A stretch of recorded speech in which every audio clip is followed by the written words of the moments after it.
इस क्वेश्चन में हमें कहा है इन हाउ मेनी ईयर्स, कि कितने ईयर्स में, यानी कि हमें निकालना है टाइम।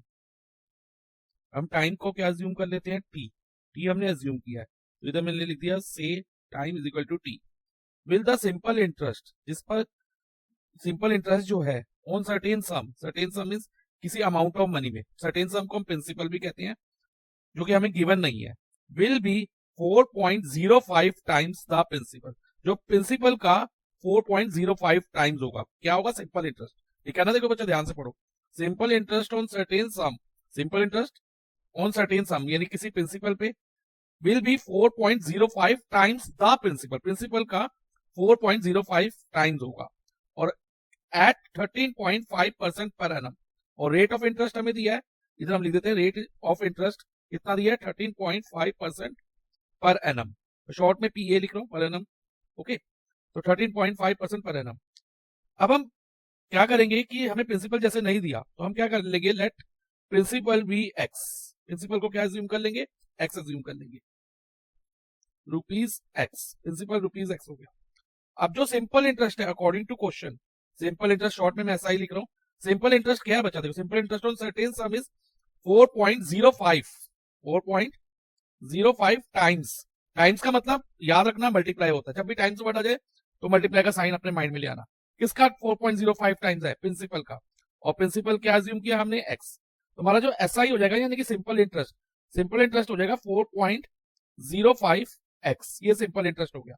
अब हमने फाइंड क्या करना है, इन हाउ मेनी ईयर, यानी कि टाइम फाइंड करना है। तो टाइम फाइंड करने का फॉर्मूला जो होता है ना, जब हमें सिंपल इंटरेस्ट और प्रिंसिपल और रेट पता हो, तो SI multiply by 100 upon principal multiply by rate, ये फॉर्मूला याद रखना होगा आपको टाइम निकालने के लिए।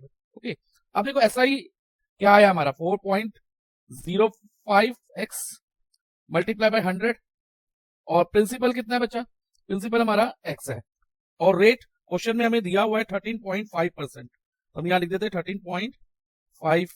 ओके, अब डेसिमल हटाने के लिए बचा, अब इसमें जैसे 4.05 और 13.5, तो जैसे डेसिमल हटाने के लिए हम क्या करेंगे, पहले डिनोमिनेटर में जैसे 4.05 है, आफ्टर डेसिमल कितने प्लेस है, 2 प्लेस है, तो हम ये डेसिमल हटा देंगे और नीचे मल्टीप्लाई बाय 100 कर देंगे, अपोजिट साइड में मल्टीप्लाई बाय 100 से ही, क्यों, क्योंकि आफ्टर डेसिमल 2 प्लेस है, तो इसलिए 100, अगर एक प्लेस होगा तो 10।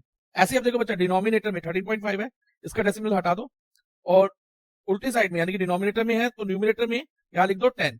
10 क्यों, क्योंकि एक प्लेस है, एक प्लेस तो 10, 2 प्लेस हो आफ्टर डेसिमल तो 100, 3 हो तो 1000, तो अकॉर्डिंगली हम कर लेते हैं। अब देखो बच्चा, सबसे पहले एक्स और एक्स कट हो जाएगा, उसके अलावा 405 जो है ना 135 से डिवाइड हो जाता है, 135 इंटू 3, और अगर आपको डायरेक्ट नहीं पता चल रहा तो आप पहले 5 से कट करो, लोएस्ट टर्म करते जाओ और आंसर आ जाएगा।